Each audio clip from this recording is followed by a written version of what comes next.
Welcome to ACC Nation, featuring sports news and special guest interviews. Here's Will Ojanen and Jim Quist. Welcome to ACC Nation.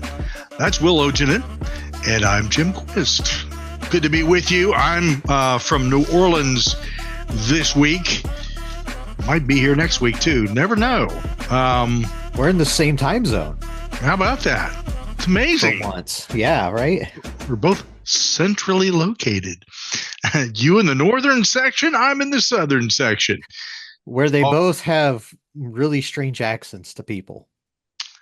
Well, it depends how you want to look at it, you know. Oh, don't you know? It's all good. It's all good. There's some distinct accents here too. People would not believe that when you come here, there's a lot of Irish influence. There's a lot of Italian influence. Of course, the French, and there's some Spanish too. So you have all these slightly different accents, you know, and it's intriguing. It's a neat place to come and visit. Hopefully no bad weather for the rest of the year. That would be a wonderful thing. And speaking of bad weather, I am going to take just a moment here just for, letting everybody know, if you didn't know this before, a wife works for the American Red Cross. So every time something along the lines of what's going on right now happens, I will get my plugs in to help them out. They're good people. I was a part of the Red Cross many, many years ago. And in fact, that's how I met my wife when she was dealing with Katrina at the time. And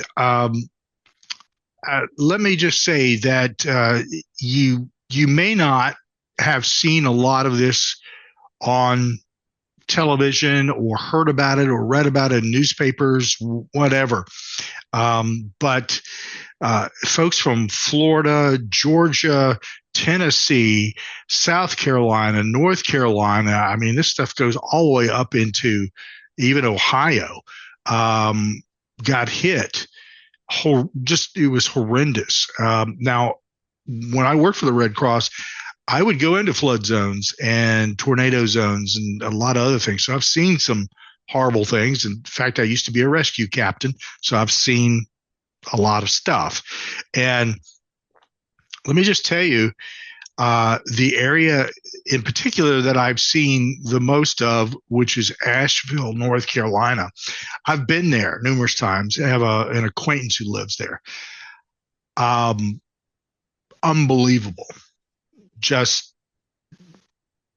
It just blows my mind. I've never seen anything that bad.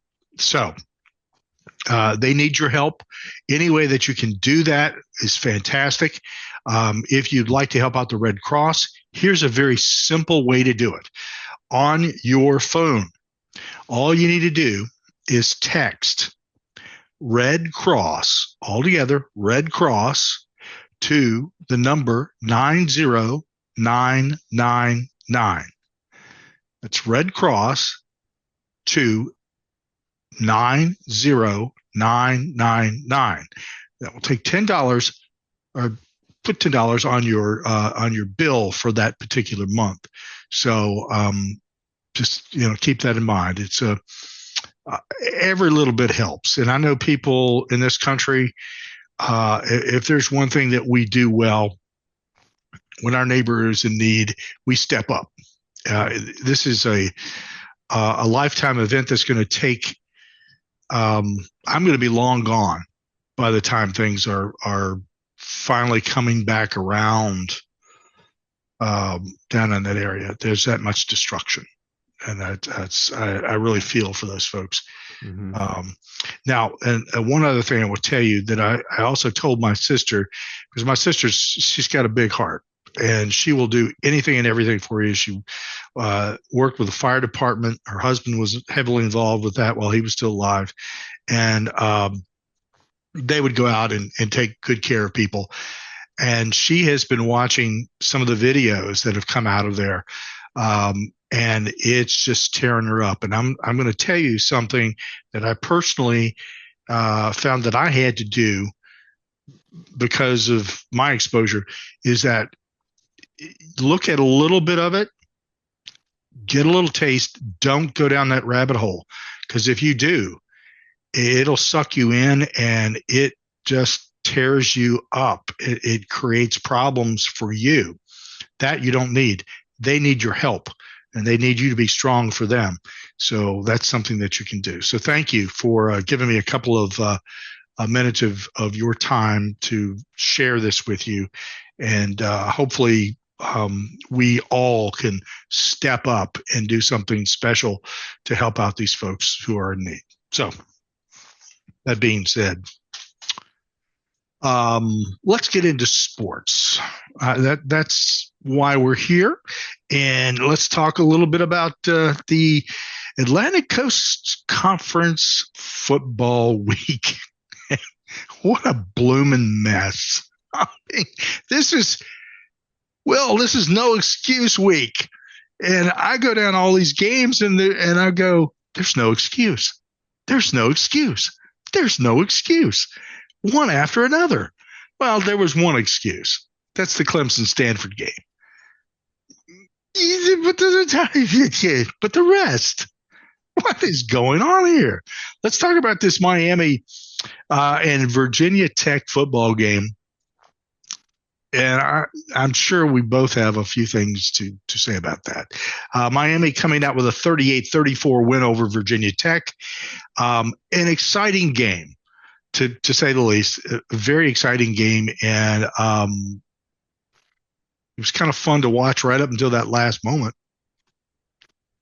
So I'm going to preface this by saying either y'all are going to be never going to want to listen to this again, or y'all are like, actually, I'm gonna quote a line from Forrest Gump.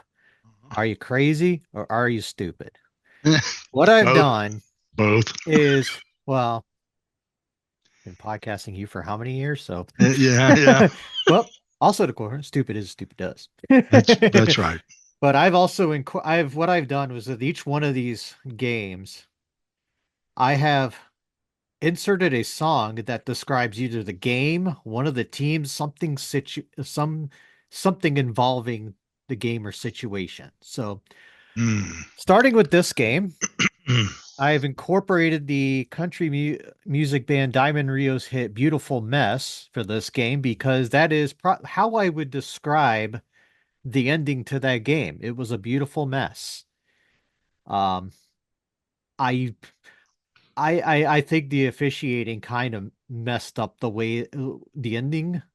Like, I don't like. There's no way you call that a touchdown and go to the replay and say you can say conclusively that the call should be changed. Like, I don't know if it was a touchdown. Maybe it was. I kind of thought when I first saw it, it looked like simultaneous possession, which would go in the favor of the receiver, right? Yeah. And then I see it again. I'm like, I don't know. I'm like, there's a lot of blame to go around for everything in this game. Like, I don't think they should have just called it a touchdown and then taken it back. I think they should have just said, you know what? Nobody knows. Let's just go. Let's just not call anything and go right to replay and get it. And we'll figure it out from there. I agree with that. Now, let's also add in this. I've seen molasses go faster in a 2-minute drill. Yeah. So some of that's on the Hokies too. We got to be real about that. They took way too much time with that in drill. Bad time management there, Brett. Yeah, I mean, what I will give the Hokies credit for is they didn't come out flat offensively in this game. They actually scored, and thanks to some turnovers and one, there were a couple of momentum shifts each way in this game. One of them being that interception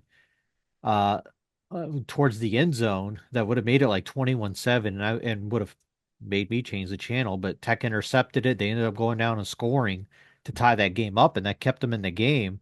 But then momentum shift back to Miami with that questionable fake field goal call. Not exactly sure what you're trying to pull there. It was kind of a bad call. Very bad.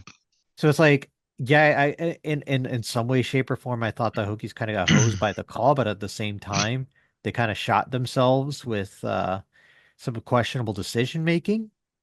So it's kind of like you can't fully go, all the way there and say the refs screwed them. I mean, not that I believe in the refs are trying to, cheat Virginia Tech out of the win because No, Miami's undefeated. That I that's don't that believe that.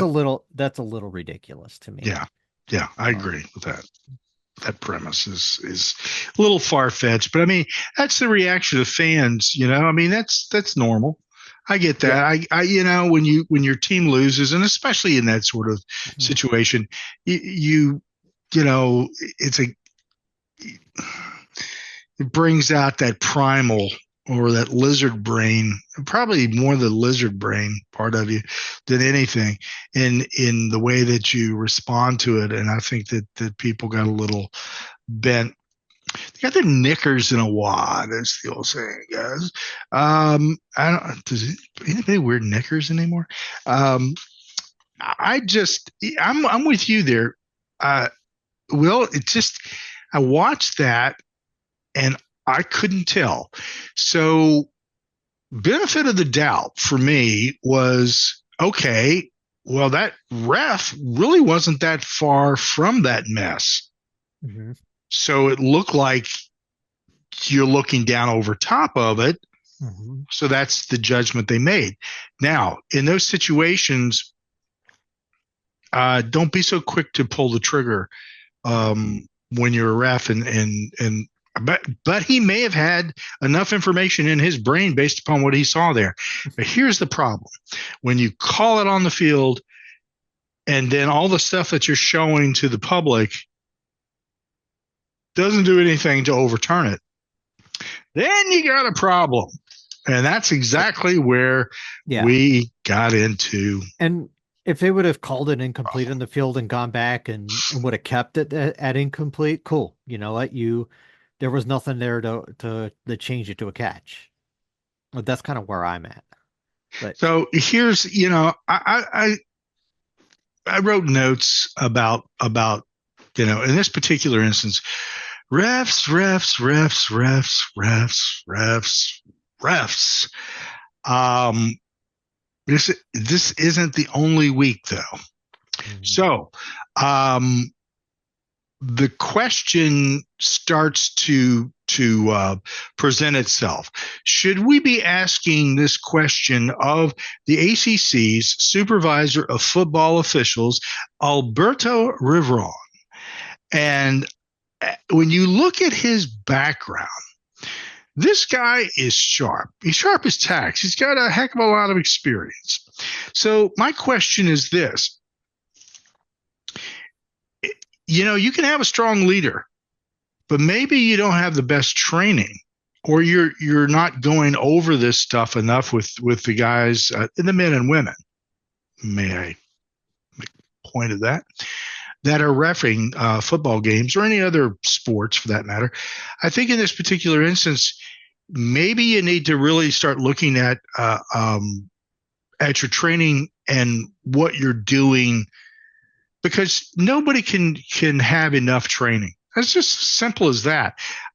There's plenty of stuff that uh, even to this day, I need to go back and get classes that are updated on stuff just to be on top of my game about knowing what's what. Um, I don't do that anymore with refereeing. I used to do that on a frequent basis. I go to classes and sit in and kind of update myself and go over the books on a regular basis, and so that way I knew all the rules and I knew what the exceptions were and all that. And it's a whole different ballgame when you're out there, though. When you're calling a game, whether you're running up and down a court or running up and down a field, the reality is it all of a sudden everything speeds up. It's sort of like that rookie quarterback, when they first get out there, and all these people are coming at them, and they're 300 pounds plus, and they want to kill you. Suddenly, your world goes much faster. It's the same thing with football officials, but they have been doing this sort of stuff for years.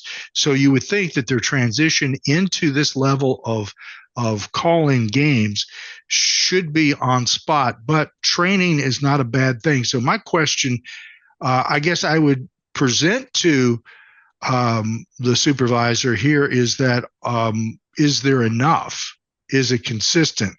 Is everybody getting updated on things and running through scenarios and using these experiences to learn? Everybody in the entire conference ought to be looking at this stuff and saying, okay, how would you call this? What would you do differently? How should we do this differently? Is there something we should change? Those are the things that I'm going to bring up there. I'm not going to, I can beat this game to death over that. Not going to do it. Got other games to talk about because this is no excuse week. And we have yet another game that is going to qualify for what a bloomin' mess. And that's Boston College coming out by the hair on their chinny chin. Stroke your chin there, Will. Of course, it would have to be my beard, not yours, because it was 21-20, the Eagles over Western Kentucky. Well, the song I chose for this recap is Skin of My Teeth by Megadeth. So appropriate. Yes, very much. Boston College was actually down 20-7 and going into the fourth quarter and got 2 TDs to win the game. A lot of that, I think it was just because Thomas Castellanos was out for this game, and it felt like it showed just how much this team needed him. Grayson James started, threw a touchdown pass. It wasn't great, but it was really the defense. They forced 3 turnovers. Donovan Ezraku was just a machine on the front, on the defensive line for Boston College. He's really good and probably doesn't get enough credit, on the national level for how good he is. But that's kind of what it's like when you play for Boston College, unfortunately. But you got away, like I said, skin of my teeth, and I'm curious to see what his status is going forward. I don't believe anything was said today. We'll see what happens because I think the competition definitely gets a little more tougher next week. We'll see if he's available for that game. Yeah. Hopefully for the Eagles, Castellanos returns. Not to downplay this quarterback because he's a young guy. And as you said, he, was so. I just kind of looked at it as, okay, well, first time, I thought he stepped up pretty decently. I give him credit for that. So, stepping into a game like this, fortunately, it was Western Kentucky. Now, the fact that it was that close put a lot more pressure on his shoulders than he thought he was going to get. But he did okay, At least they won. Syracuse came out on top of Holy Cross. I didn't expect anything different there, 42-14.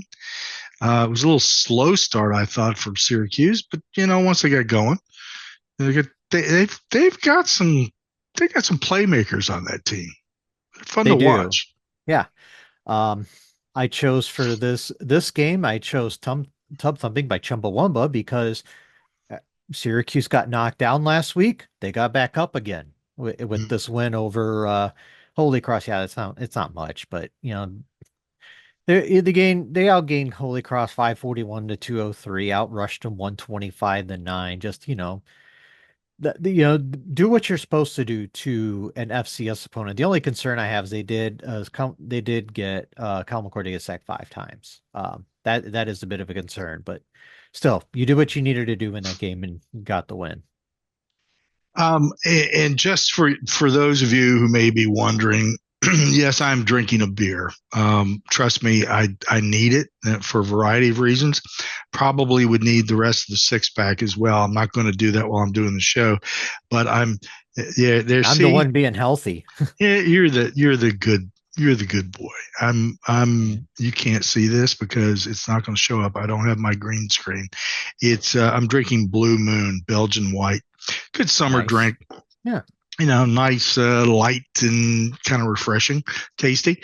So, moving on here, NC State. Oh my gosh, what a blooming mess. This is another no excuse week. Who are the Wolfpack? 24-17 with a win over Northern Illinois University, the Huskies, who have been making a name for themselves. I went quite a ways back to probably more definitely before my time and more in your time for this song.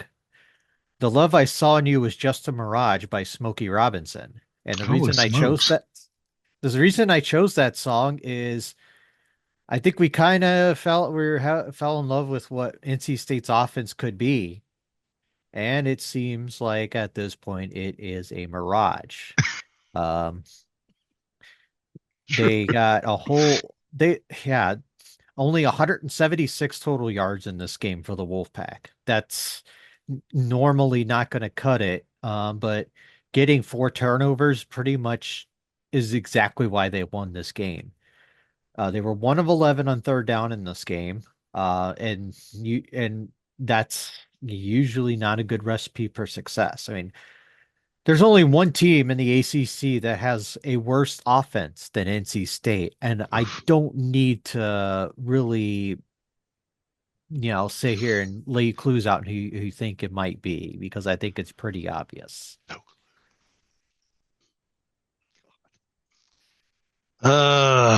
Okay, let's just move on. Honestly, I mean, you're pulling up some interesting songs here. I'd almost hate to be in a car riding any distance with you because it would be all over the place, and I may have stuck my head out the window by now screaming. Um, depends on And I'm which not one. even getting to, and I don't have any like of the stuff I normally listen to on this. I actually kept it like I kind of went all over the place for this. Well, you did get Megadeth in there, so That's about as heavy. That's as heavy as it's gonna get. okay. Well, hey, you could have thrown in more. It would have been fine. Notre Dame, Louisville. This was a game that I was really looking forward to. I didn't get an opportunity really to watch. I still have to go back and watch the video on this. So I really don't have a lot to say. I looked at the final score, and I can just and just looking at social media and just knowing that Louisville fans are disappointed. Very close. Um, 15th and 16th ranked teams in the nation. And so it's going to be close. The problem I had was how far they dropped Louisville down in the AP poll. You people are idiots.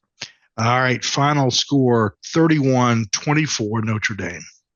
Yeah, 7 point or loss does not constitute dropping them as far as they did. That's Insane. yeah. Um, the song I chose for this game was Winning Ugly by the Rolling Stones because I kind of felt like from the standpoint of from Notre Dame, you kind of won ugly. Um, you had 280 total yards in this game. Uh, didn't really do, yeah, you really struggled in offense. Big other than that, like other than the scoreboard, I felt Louisville was the much better team in this game. The only difference is really the first quarter decided it. There were two turnovers in the first quarter that pretty much went from a tie game to 21-7 Notre Dame at the end of the first quarter. There was that punt, the bad snap punt that gave Notre Dame the ball and like inside the 5 and they scored right away. Um, that's what really like I said, made the difference in this game. Louisville, had a pretty solid offensive game. Tyler Shuck threw 3 TD passes, but like I said, you just pinpoint to that the first quarter as the difference in this game. Do I think do I think, differently of Notre Dame? Not much. I mean, I have said they have not played anybody yet, and are like, well, a really really good team, and this was their first true test, and I thought they've fared fairly well on the road. What a blooming mess. No excuse week continues with Louisiana winning 41-38 over Wake Forest. All right, I so got to be careful. I am in Louisiana. I can't make any snide comments. Right. well, they I mean, this is they're in Lafayette, so I don't think you're in Lafayette. No, You're in New Orleans, exactly. close enough. Yeah. So the song I chose is As Good as I Once Was by Toby Keith because for the longest time, Wake Forest has been one of the most consistent teams in the league. You pretty much pencil them to a bowl every year for the longest time, and they struggled last year. Looks like they're going to struggle again this year. Hence, I ain't as good as I once was. Yeah.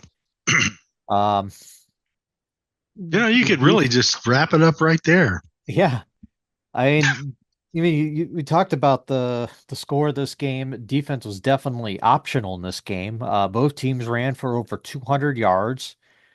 Um, the difference in this game is Wake was the only team that turned it over, and it led to a touchdown, which in a 3-point game, things like That's the that end win. up. Yep. But Wake did have a shot to tie the game, the field goal at the end of the game, but ended up missing it. So yeah, disappointing loss for the Deeks, and just I thought Hank Bachmeier played fairly well in this game. Damon Claiborne, credit to him, he got injured in this game, came back, but still ran the ball really well. It's just the defense is not very good. Wake Forest in North Carolina have a lot in common in that they've had some spectacular quarterbacks over the last couple of cycles. And it's made a world of difference. And both of them are sitting in a situation where they're not the same. They're not on the same level. I'm not going to downgrade these guys that are playing quarterback. They're not. They're not those star quarterbacks. Uh, Speaking of UNC, now we definitely get into a blooming mess here. There's no excuse here. And we were throwing ice water on the talk about Mac being pushed out the door last week. I don't know that there's enough ice in the refrigerator, in the freezer, Will, to chill this one out because people are hot. They're not pleased with Mac Brown at all. Duke 21, UNC 20. A good battle. I mean, it was kind of a fun game to watch, but holy smokes, North Carolina, what? I didn't realize you were going to say no excuses so much. I would have said the song to describe this podcast would be "No Excuses" by Alice in Chains.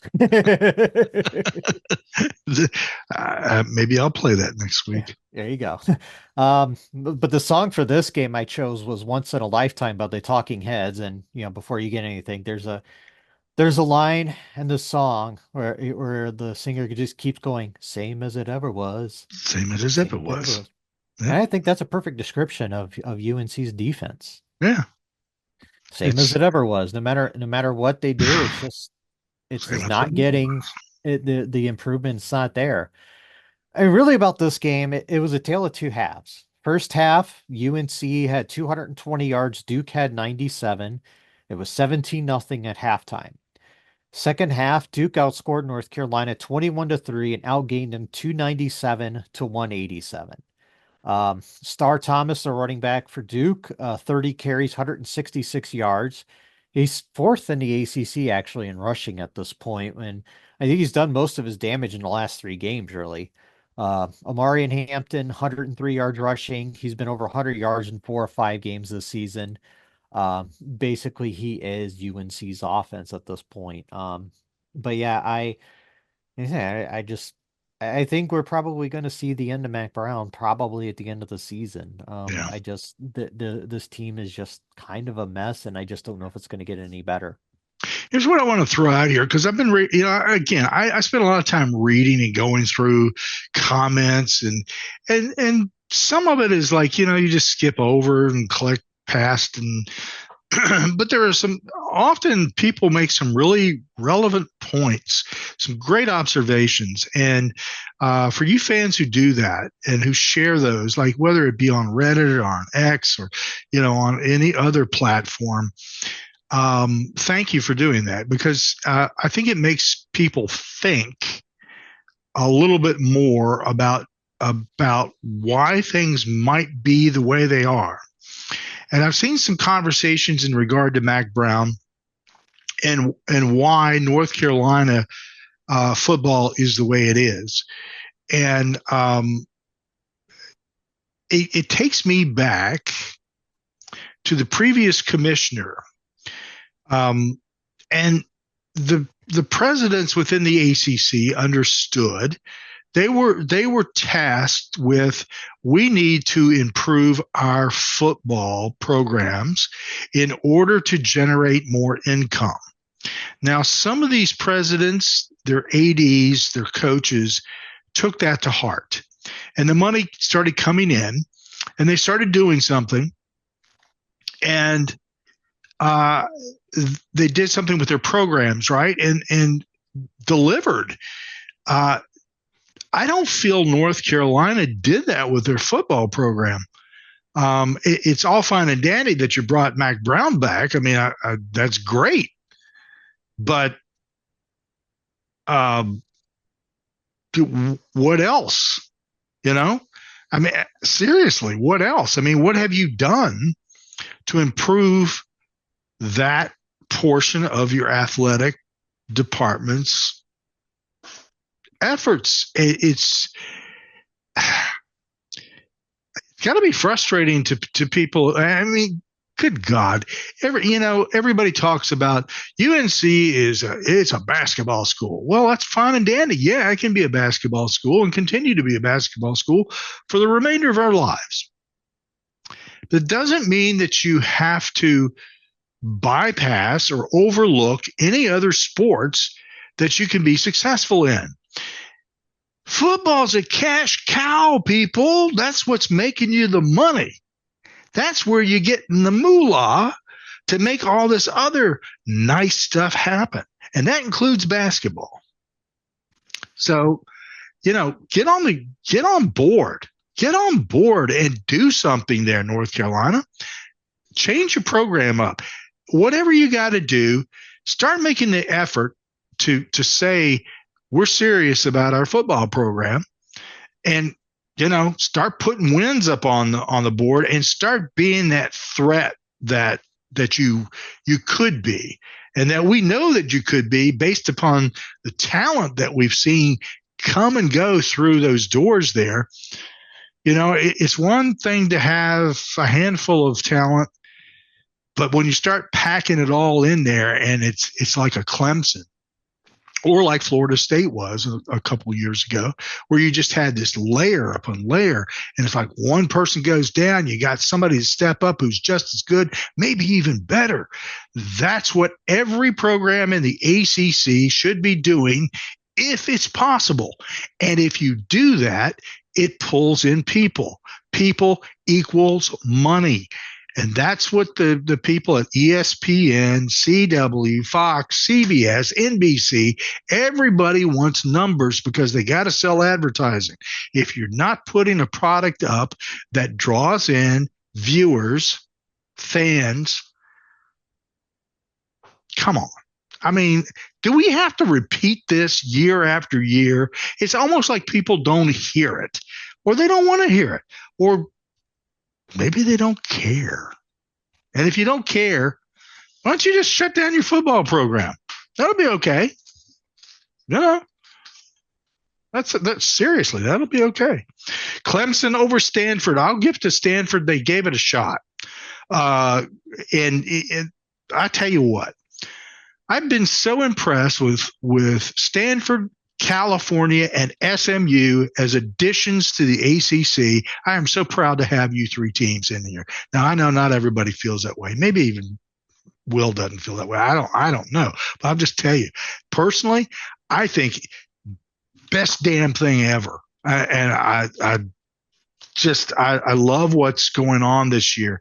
It's added some fuel to the fire. God only knows we needed it. Clemson 40, Stanford 14. I don't know. I feel like the Calgorithm has made Cal's addition to the ACC way more interesting than I ever expected. But we'll get to them, next time because they were on bye this week. But the song for this game, "Back in the Saddle" by Aerosmith, because I feel like Clemson is back in the saddle of playoff contention. A lot of people feel like, as it stands right now, Miami's would probably get the auto bid, but starting to see playoff projections that have Clemson in it again. That's right. And they've earned it. Mm-hmm. Yeah, they really. I mean, the competition hasn't been the greatest the last few weeks, but it just feels like there's something there to this offense that sure so wasn't there in the Georgia game. Oh, God. And Kate Klubnik threw 4 touchdown passes in this game. The defense had 4 sacks. Ashton Daniels threw 3 picks. He supposedly got injured during this game. I haven't seen confirmation. I did not get to see. I watched the first half of this game, so if it did, it happened in the second half. Um, Stanford did run the ball well. They had 236 yards rushing in this game, averaged over 5 yards a carry. So if there's something you want to hang your head on, if you're Stanford, it's like we ran the ball really well against this Clemson defense. But yes, Clemson looks very legit again. Yeah, they do, and it's a slow build. And Clemson has been like that in the past. I don't know if that's. I think that's just the way that the team is coached up year after year. To be honest with you, but they are looking better every week. Our next game. Oh, what a blooming mess. No excuse week continues. SMU, you want to talk about the Calgorithm. SMU's got a meme game going on, a mean meme trolling game going on. 42-16 final score over Florida State, with emphasis on trolling the Noles because, the Noles did not want SMU in the ACC, and it's been included in the legal briefs, et cetera, on and on. And SMU is saying, hey, here you go.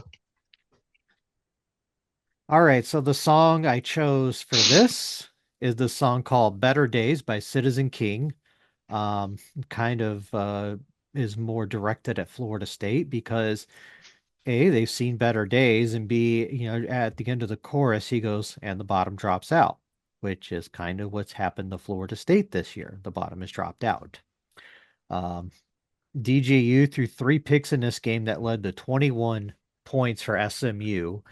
It is actually, we're recording this Monday night. It has come out that supposedly DJU will miss a few games. He broke a finger, I believe was what it said. So we might be seeing Brock Lynn for the foreseeable future. And quite frankly, had he not gotten injured, it might have been time to put in Brock Lynn. And our friend Chris, we talked about it, and he doesn't believe things are going to change. And understandable. I mean, they've had some pretty bad drops and just nothing's gotten going, and I totally understand it. But I'm just kind of thinking from the standpoint of, if you're that hesitant to put Brock Glenn in, what does this say about Brock Glenn? Oof. Yeah, kind of scary. Hey, man's got to learn how to sling the ball with the big boys. Might as well put him in. Yeah, I mean, exactly. you don't have a choice now anyway. So exactly. Here's something, and I'm not to take the proverbial hammer to our buddy, but this whole snub theory that's going around. Come on, really? Oh, uh, we were snubbed, and we're just all out of sorts, and we can't get ourselves together, and we just won't be able to play football this week. Are you kidding me? Stop. Stop that nonsense. That is not the reason. There's multiple reasons why. That can't be it. I mean, any time I ever played sports, if I felt like we got dissed, or maybe Virginia Tech's out of a game, you know what I'm saying? I always looked at it, next week I'm going to pound some sand up somebody. Okay, and that's how we came back. It was none of this, oh gosh, I'm just going to play the rest of the season and just suck. Now, something else going on. Something really disturbing going on there. Yeah. And I don't care to even try to look. You can pick up a cow patty, a fresh one at that, out of a field and throw it against the side of a barn here, and I guarantee you're probably not going to hit all the reasons. You don't. Anyway, let me bring up the good for SMU. And Kevin yes, has looked pretty good ever since he's become the starting quarterback. He threw for 3 touchdowns in this game. Brashard Smith, 129 yards rushing and a score in this game. And say SMU outscored Florida State 28-7 in the second half. And for their first conference game, they definitely looked legit. Now, I mean, you listen to the power rankings the last few weeks, you know my thoughts on Florida State. So, and they're going to have to play somebody better for me to really, really, really believe in them. yeah. What can I tell you? Hang on here just a second. Communicating, and I shouldn't be doing that, but there we go. So let's take a look at the polls here real quick, and talk about AP and coaches poll.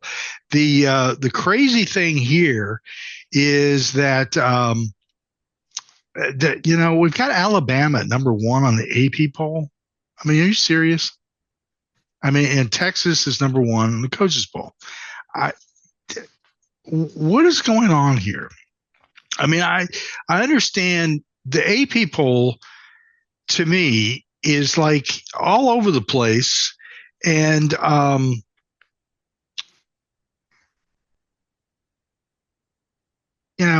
we talked about Louisville dropping 7. That's insane. Okay, so at some of this. So the top 5 in the AP is Alabama, Texas, Ohio State, Tennessee, Georgia. Coaches poll: Texas, Alabama, Ohio State, Tennessee, Georgia. I don't have any issues with the top 5 in general, but putting Alabama up there at number 1, no, I don't think you drop Texas for winning. Like I don't agree with that.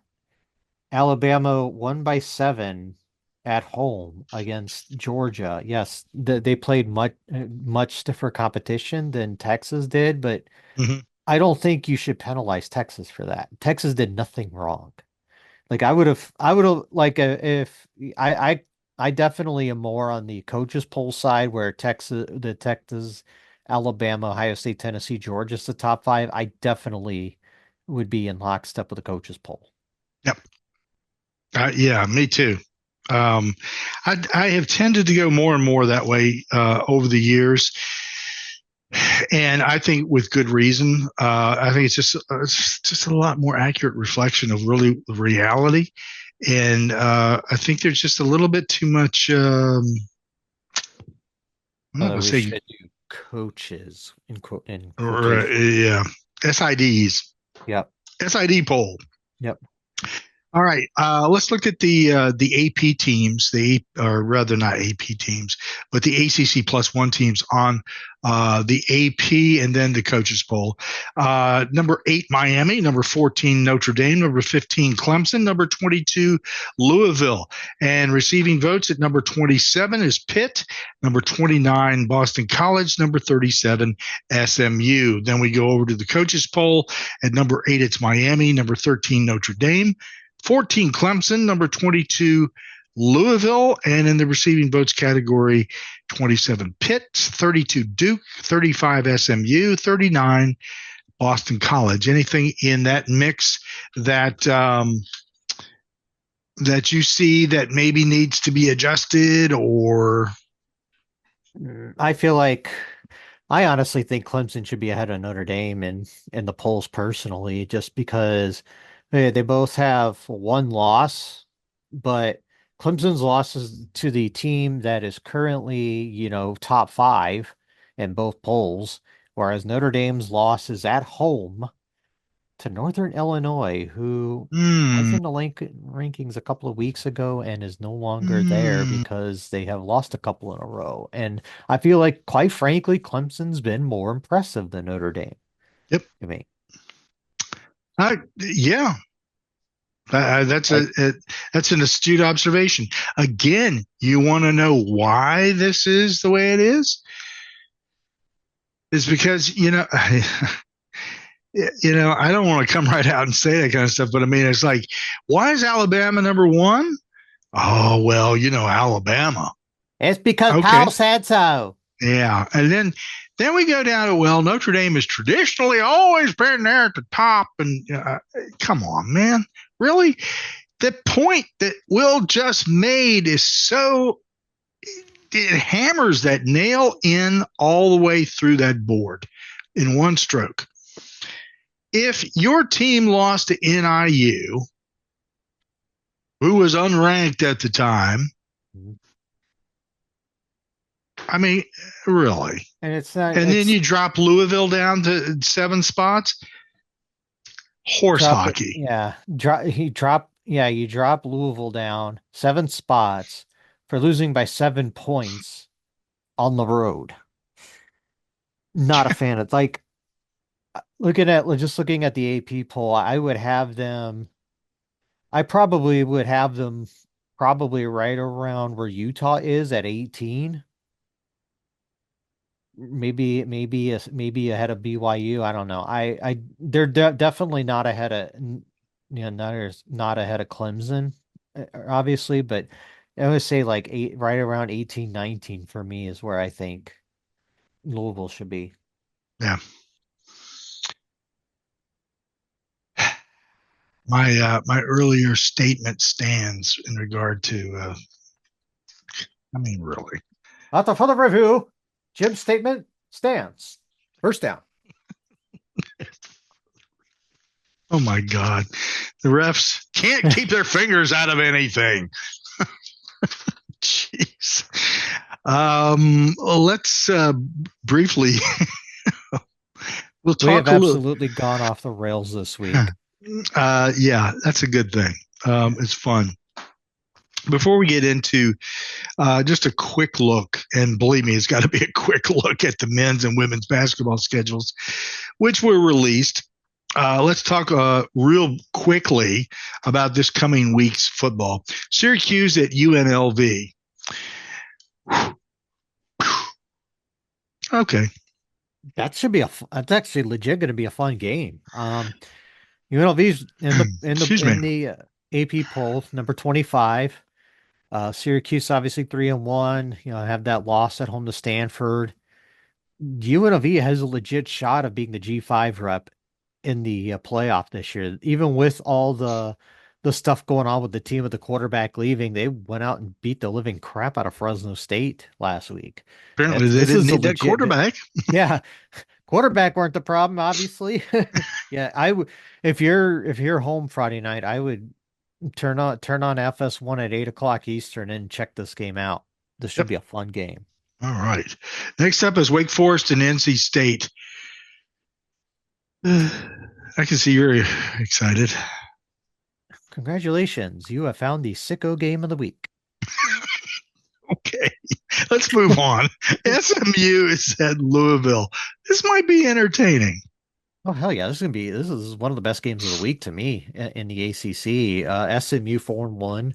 We talked about them just uh beating Florida State. Definitely, this is their biggest test to this point. Louisville 3-1, obviously coming off the loss to Notre Dame. Louisville, as I see it, is a touchdown favorite or 7-point favorite, touchdown with the extra point. Um, I think what it is with me is I just don't know if SMU's defense can stop this passing game. Tyler Shook, if he looks really good again this year, and I don't think that's ever been an issue. It's just a matter of whether or not he stays healthy. And as long as he stays healthy, he's been good.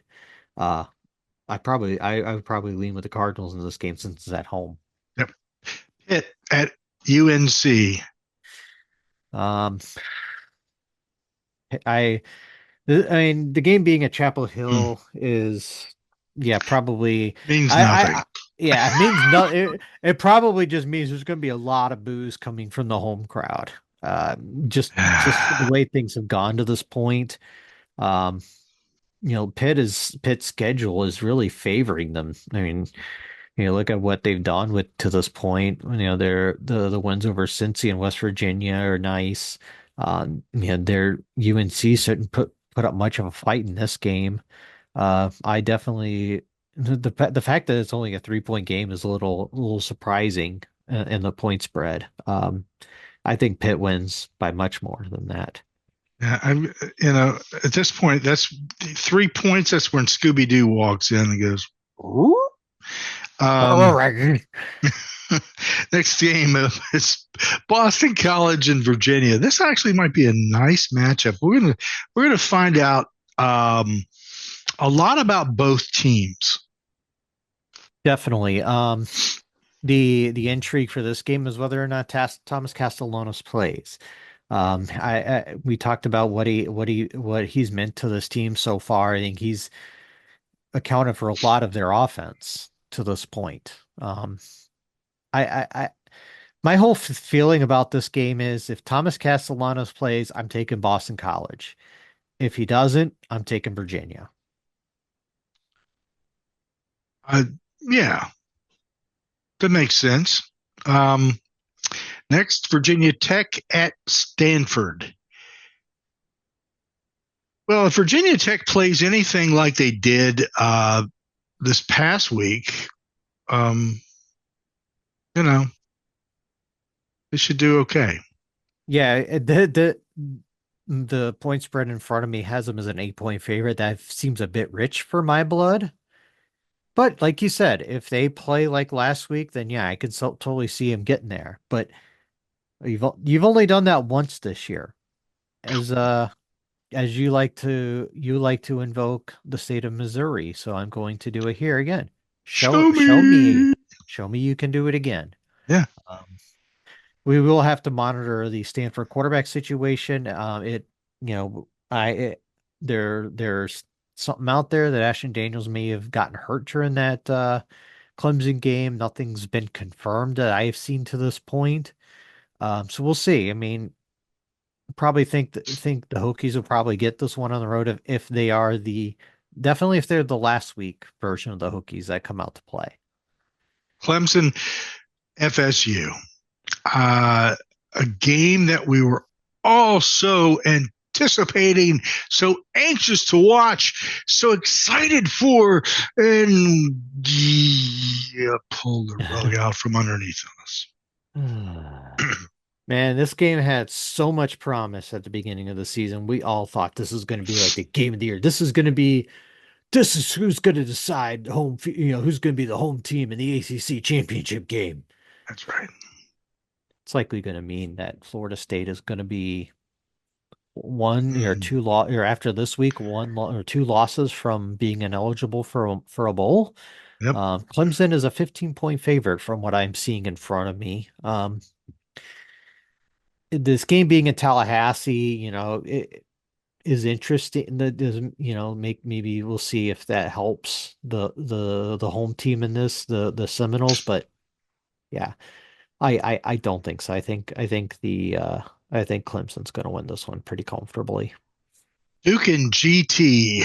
Um, this, I at the beginning of the season, I didn't think this would be much of a challenge, but I think now that Duke and Georgia Tech are going to have a real nice game. It really says something about Duke that A, they're 5-0, B, they're nowhere near the rankings, and C, they're a 7-point underdog in this game. But it also tells you the kind of competition they have faced to this point. True. The UConn is they're probably UConn might be their best win of the season, which probably says something. I mean, in terms of record, I think both of them and Northwestern are the only teams above 500 on their schedule, and they needed double overtime to beat Northwestern. So that says something right there to me. But then again, Georgia Tech is they're a good team, but I this game being at home, I would definitely lean them. But if you I guess if I'm gonna do a pick in this game, I'd probably take Georgia Tech to win, but Duke to cover maybe. Okay. And then Miami at Cal. Game day, baby. Yeah, the Calgorithm is hosting game day, folks. Um, yeah, I will not be awake for this game. Actually, it starts at What? like, Come well, on now. maybe. Well, it depends. It starts at 10:30. I will probably be awake for some of it. I'm trying to think, where will I be next Saturday? I'll probably be in Indianapolis. So I don't know if I'll be able to watch the game, but yeah, I'm excited for Cal to host game day. They've been fun so far, other than the one picture of blowing up Waffle House, which like I said last week, karma got No, you. don't Karma do bit that. you. Yeah. Um, yeah, the thing with me is I think Cal has good enough defense to kind of stop the Miami offense, but I just don't think the Miami or the Cal offense is good enough to really do anything. So I Put it would back. definitely, Yeah. yeah, exactly. So give me the Hurricanes in this. Well, very quickly because we're getting tight on time here. Literally a couple minutes. Um, Thoughts on the men's and women's basketball schedules that were released by the ACC? But there are gonna be some really good women's games this year. Oh, yeah. I noticed when they came out, there's gonna be some great non-conference matchups this year. And we're really gonna see what this thing. I think especially on the women's side, it's gonna be a lot stronger this year. Seeing what's coming back. I'm really excited for this season. And then obviously on the men's side, we have the ACC SEC Challenge. Um, going to be some great matchups there. And some good non-conference games. I'm really excited for it. I think there's going to be a lot of good matchups early that are really going to dictate to some extent just how many bids the league's going to get coming to the tournament. Want to remind everybody that exclusively on ACC Nation Radio and nowhere else, Will has each week's ACC football rankings. He goes down his thoughts on each one of the teams and lays it out from bottom to top. So make sure that you check it out on ACC Nation Radio. If you want to find out how to get there, simply go to our website, accnation.net. Make sure that you follow us on all of the social media platforms. We're there. You can check us out on Reddit, on YouTube, on X, on Facebook, on Instagram. We go on down the Mastodon, Blue Sky, the whole 9 yards. We're on everything almost. Close enough. Okay. So have a good one. Be safe. Treat your neighbor nice. Let's be good about things. Help out those folks who have been impacted. And if you can, like I said earlier in the program, make a donation to the Red Cross or to any organization that is doing something great in your community. Until next time, cheers. Goal. Thanks for listening to ACC Nation. Be sure to listen, like and subscribe to our podcast, radio, and YouTube channels by visiting accnation.net. Follow us on Instagram, X, Facebook, Mastodon, Threads, Blue Sky and Reddit at ACC Nation.